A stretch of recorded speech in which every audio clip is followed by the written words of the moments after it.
નમસ્કાર. ચાલો આજે ભારતના ઇતિહાસના એક એવા નિર્ણાયક તબક્કાની વાત કરીએ જેણે આખા દેશનું ભવિષ્ય બદલી નાખ્યો. આ એ સમય હતો જ્યારે શાસનની બાગડોર એક વ્યાપારી કંપનીના હાથમાંથી સરકીને સીધી બ્રિટનના તાજના હાથમાં આવી ગઈ. આવો આ મોટા બદલાવને ઊંડાણપૂર્વક સમજીએ. તો મૂળ સવાલ એ છે કે 1857ના એ ભયંકર બળવા પછી એવું તો શું થયું કે બ્રિટિશરોને પોતાની આખી શાસન પદ્ધતિ જ બદલવી પડી. આ કોઈ નાનીસૂની ઘટના નહોતી, પણ એક એવી ચિનગારી હતી જેણે આવનારા દાયકાઓ માટે કાયદાકીય ફેરફારોનો પાયો નાખ્યો. આપણી આ આખી ચર્ચા 4 મુખ્ય ભાગમાં વહેંચાયેલી છે.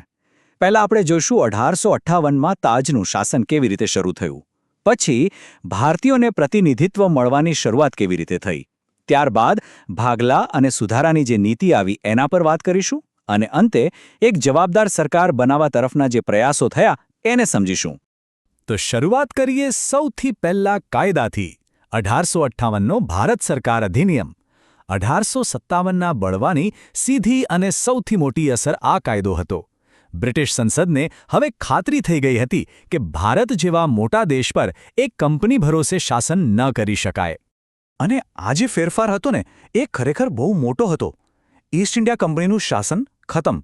ગવર્નર જનરલ ઓફ ઇન્ડિયાનું પદ હવે વાઇસરોય ઓફ ઇન્ડિયા બની ગયું.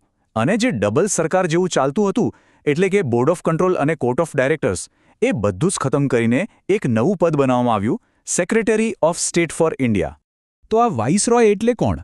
સહેલી ભાષામાં કહીએ તો એ ભારતમાં બ્રિટનના રાજા કે રાણીના ડાયરેક્ટ પ્રતિનિધિ હતા.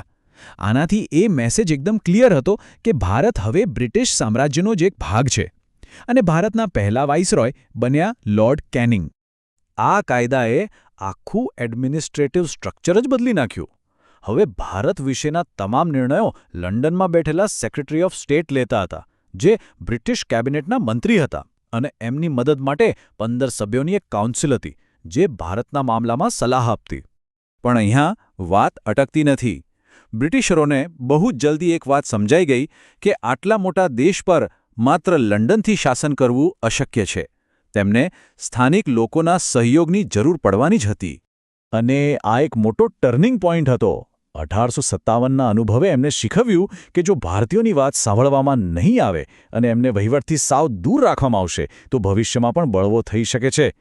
આ જ વિચારધારામાંથી જન્મ થયો 1861ના ભારતીય પરિષદ અધિનિયમનો. અને આ સહયોગની શરૂઆત કેવી રીતે થઈ? ફક્ત 3 ભારતીયોથી. હા, ફક્ત 3. પહેલીવાર વાઇસરોય લોર્ડ કેનિંગે બનારસના રાજા, પટિયાલાના મહારાજા અને સર દિનકર રાવને પોતાની લેજિસ્લેટિવ કાઉન્સિલમાં નોમિનેટ કર્યા. ભલે તેમની પાસે કોઈ ખાસ પાવર નહોતો, પણ ભારતીયોને શાસનમાં સામેલ કરવાની દિશામાં આ એક ઐતિહાસિક પગલું હતું. આ જ કાયદાની બીજી એક બહુ જ મહત્વની ભેટ હતી, પોર્ટફોલિયો સિસ્ટમ. હવે આ શું છે?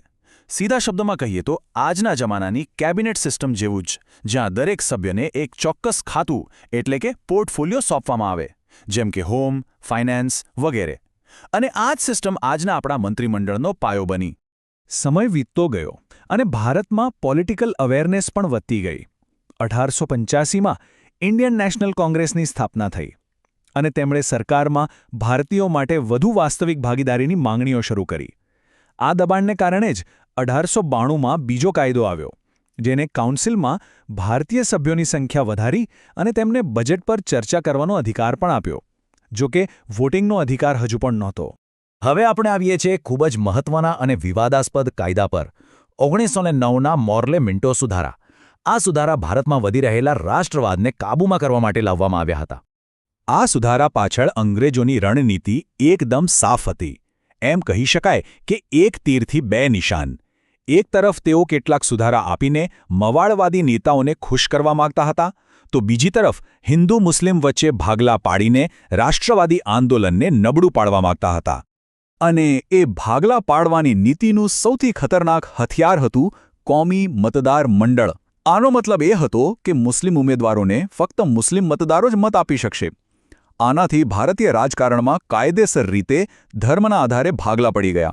અને આ જ કારણસર લોર્ડ મિન્ટોને કોમી મતદાર મંડળના પિતા તરીકે ઓળખવામાં આવે છે. જોકે એવું નથી કે બધું જ ખરાબ હતું. આ કાયદામાં કેટલાક સુધારા પણ થયા. જેમ કે કેન્દ્રીય અને પ્રાંતીય કાઉન્સિલનું કદ વધારવામાં આવ્યું સભ્યોને બજેટ પર પૂરક પ્રશ્નો પૂછવાનો પણ અધિકાર મળ્યો અને સૌથી મોટી વાત, સત્યેન્દ્ર પ્રસાદ સિન્હા વાઇસરોયની એક્ઝિક્યુટિવ કાઉન્સિલમાં જોડાનાર પ્રથમ ભારતીય બન્યા, જે એક બહુ મોટું સીમાચિહ્ન હતું. અને હવે આપણે આ સફરના છેલ્લા અને સૌથી મહત્વના પડાવ પર પહોંચ્યા છીએ. પહેલું વિશ્વયુદ્ધ પૂરું થયું હતું. ભારતીયોએ યુદ્ધમાં મોટી મદદ કરી હતી અને હવે ભારતમાં સ્વરાજની માંગ જોર પકડી રહી હતી. આ બધા દબાણ હેઠળ બ્રિટિશ સરકાર 1919માં મોન્ટેગ્યુ ચેમ્સફોર્ડ સુધારા લાવી. આ સુધારાની સૌથી મોટી અને કદાચ સૌથી ગૂંચવણભરી જોગવાઈ હતી દ્વિમુખી શાસન, જેને અંગ્રેજીમાં ડાયાર્કી કહે છે. આ એક પ્રકારની બેવડી સરકાર હતી. ચાલો સમજીએ કે આ શું હતું. તો આ ડાયાર્કી કામ કેવી રીતે કરતી હતી? બહુ ચાલાકીથી પ્રાંતના વિષયોને 2 ભાગમાં વહેંચી દેવામાં આવ્યા. એક હતા આરક્ષિત વિષયો, જેવા કે નાણાં, પોલીસ અને ન્યાય.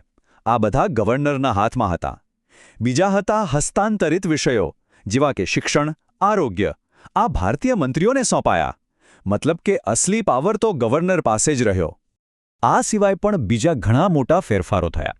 જેમ કે પહેલીવાર કેન્દ્રમાં 2 ગૃહોની સિસ્ટમ આવી, જે આજે આપણે લોકસભા, રાજ્યસભા તરીકે ઓળખીએ છીએ.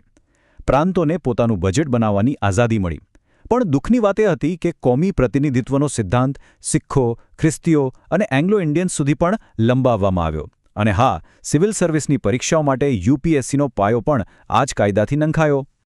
તો ચાલો આખી સફર પર એક ઝડપી નજર ફેરવીએ. 1858માં તાજનું શાસન શરૂ થયું. 1861માં ભારતીયોની પહેલીવાર એન્ટ્રી થઈ. 1909માં ભાગલા પાડો અને રાજકરોની નીતિને કાયદાનું સ્વરૂપ મળ્યું. અને 1919માં પ્રાંતોમાં મર્યાદિત અને અધૂરી સત્તા આપવામાં આવી. તો સવાલ એ ઊભો થાય છે કે શું આ બધું પૂરતું હતું? શું આ સુધારા ખરેખર ભારતીયોને સત્તા આપવા માટે હતા કે પછી ફક્ત વધતા રાષ્ટ્રવાદને રોકવા માટેની એક ચાલ હતી? હકીકત તો એ છે કે આ સુધારાઓએ ભારતીયોની આકાંક્ષાઓને સંતોષી નહીં પણ વધુ ભડકાવી અને 1919ના કાયદામાં જ લખ્યું હતું કે 10 વર્ષ પછી તેની સમીક્ષા થશે, જે આપણને સીધા સાયમન કમિશન અને એક નવા મોટા સંઘર્ષ તરફ લઈ જાય છે.